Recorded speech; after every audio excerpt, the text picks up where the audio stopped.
英語聞き流し10分間、名作リスニング、英語テキストと MP3 ダウンロード、その他の物語は、ホームページよりご利用いただけます。88thpp.com 88thpp.com Oh. I have not got my boots. I have not brought my gloves, cried little Gerda. She remarked she was without them from the cutting frost, but the reindeer dared not stand still. On he ran till he came to the great bush with the red berries, and there he set Gerda down, kissed her mouth, while large bright tears flowed from the animal's eyes, and then back he went as fast as possible. There stood poor Gerda now, without shoes or gloves, in the very middle of dreadful icy Finland. She ran on as fast as she could. There then came a whole regiment of snowflakes, but they did not fall from above, and they were quite bright and shining from the aurora borealis. The flakes ran along the ground, and the nearer they came the larger they grew. Gerda well remembered how large and strange the snowflakes appeared when she once saw them through a magnifying glass, but now they were large and terrific in another manner. They were all alive. They were the outposts of the Snow Queen. They had the most wondrous shapes. Some looked like large ugly porcupines, others like snakes knotted together, with their heads sticking out, and others, again, like small fat bears, with the hair standing on end. All were of dazzling whiteness, all were living snowflakes. Little Gerda repeated the Lord's Prayer. The cold was so intense that she could see her own breath, which came like smoke out of her mouth. It grew thicker and thicker, and took the form of little angels, that grew more and more when they touched the earth. All had helms on their heads, and lances and shields in their hands. They increased in numbers, and when Gerda had finished the Lord's Prayer, she was surrounded by a whole legion. They thrust at the horrid snowflakes with their spears, so that they flew into 1,000 pieces, and little Gerda walked on bravely and in security. The angels patted her hands and feet, and then she felt the cold less, and went on quickly towards the palace of the Snow Queen. But now we shall see how Kay fared. He never thought of Gerda, and least of all that she was standing before the palace. Seventh story. What took place in the palace of the Snow Queen, and what happened afterward. The walls of the palace were of driving snow, and the windows and doors of cutting winds. There were more than 100 halls there, according as the snow was driven by the winds. The largest was many miles in extent, all were lighted up by the powerful aurora borealis, and all were so large, so empty, so icy cold, and so resplendent. Mirth never reigned there, there was never even a little bear ball, with the storm for music, while the polar bears went on their hind legs and showed off their steps. Never a little tea party of white young lady foxes. Vast, cold, and empty were the halls of the Snow Queen. The northern lights shone with such precision that one could tell exactly when they were at their highest or lowest degree of brightness. In the middle of the empty, endless hall of snow was a frozen lake. It was cracked in 1,000 pieces, but each piece was so like the other, that it seemed the work of a cunning artificer. In the middle of this lake sat the Snow Queen when she was at home, and then she said she was sitting in the mirror of understanding, and that this was the only one and the best thing in the world. Little Kay was quite blue, yes, nearly black with cold, but he did not observe it, for she had kissed away all feeling of cold from his body, and his heart was a lump of ice. He was dragging along some pointed flat pieces of ice, which he laid together in all possible ways, for he wanted to make something with them, just as we have little flat pieces of wood to make geometrical figures with, called the Chinese puzzle. Kay made all sorts of figures, the most complicated, for it was a nice puzzle for the understanding. In his eyes the figures were extraordinarily beautiful, and of the utmost importance, for the bit of glass which was in his eye caused this. He found whole figures which represented a written word, but he never could manage to represent just the word he wanted. That word was eternity, and the Snow Queen had said, "If you can discover that figure, you shall be your own master, and I will make you a present of the whole world and a pair of new skates." But he could not find it out. "I am going now to warm lands," said the Snow Queen. "I must have a look down into the black cauldrons." It was the volcanoes Vesuvius and Etna that she meant. "I will just give them a coating of white, for that is as it ought to be. Besides, it is good for the oranges and the grapes." And then away she flew, and Kay sat quite alone in the empty halls of ice that were miles long, and looked at the blocks of ice, and thought till his skull was almost cracked. There he sat quite benumbed and motionless. One would have imagined he was frozen to death.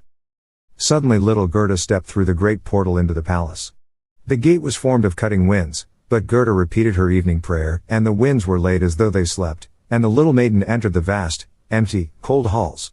There she beheld Kay, she recognized him, flew to embrace him, and cried out, her arms firmly holding him the while, "Kay, sweet little Kay!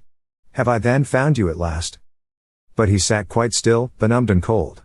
Then little Gerda shed burning tears, and they fell on his bosom, they penetrated to his heart, they thawed the lumps of ice, and consumed the splinters of the looking-glass. He looked at her, and she sang the hymn.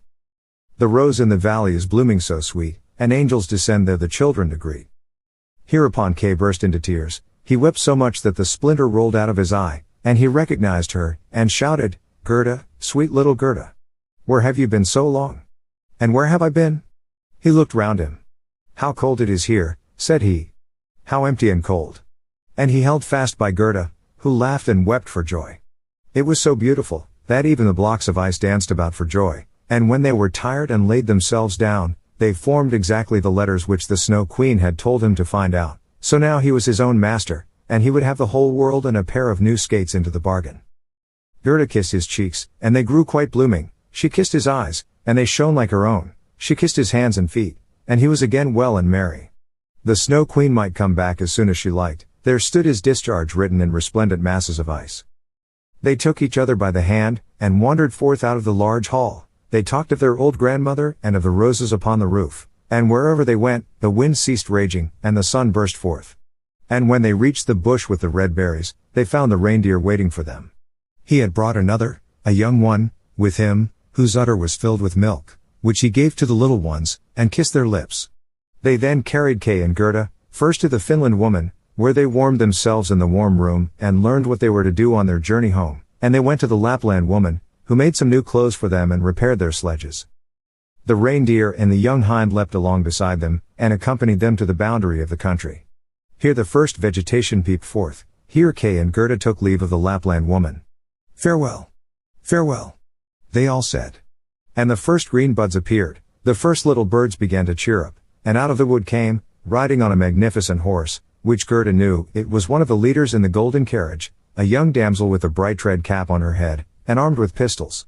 It was the little robber maiden, who, tired of being at home, had determined to make a journey to the north, and afterwards in another direction, if that did not please her. She recognized Gerda immediately, and Gerda knew her too. It was a joyful meeting.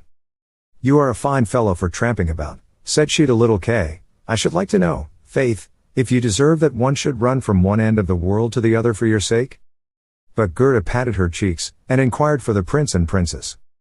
"They are gone abroad," said the other. "But the raven?" asked little Gerda. "Oh, the raven is dead," she answered. "His tame sweetheart is a widow, and wears a bit of black worsted round her leg. She laments most piteously, but it's all mere talk and stuff. Now tell me what you've been doing and how you managed to catch him." And Gerda and Kay both told their story. "And Schnipp Schnapp Schnurr Basseler," said the robber maiden, and she took the hands of each, and promised that if she should some day pass through the town where they lived, she would come and visit them, and then away she rode.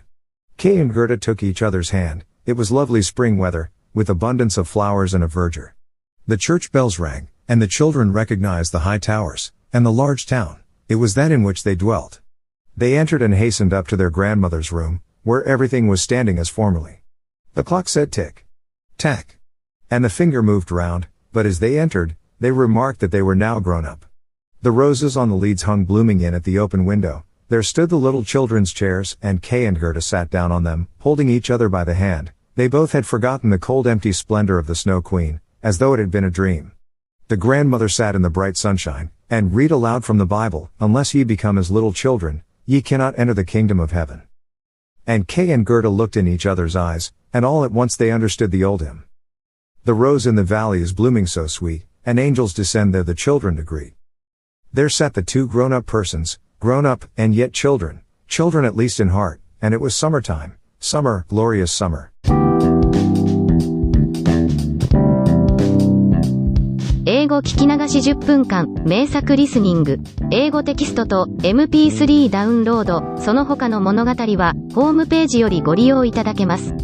88thpp.com88thpp.com Audiobook, Japanese Dream by Hidemi Woods on sale at online stores or apps. Apple, Audible, Google Play, Nook Audiobooks, 43 available distributors in total.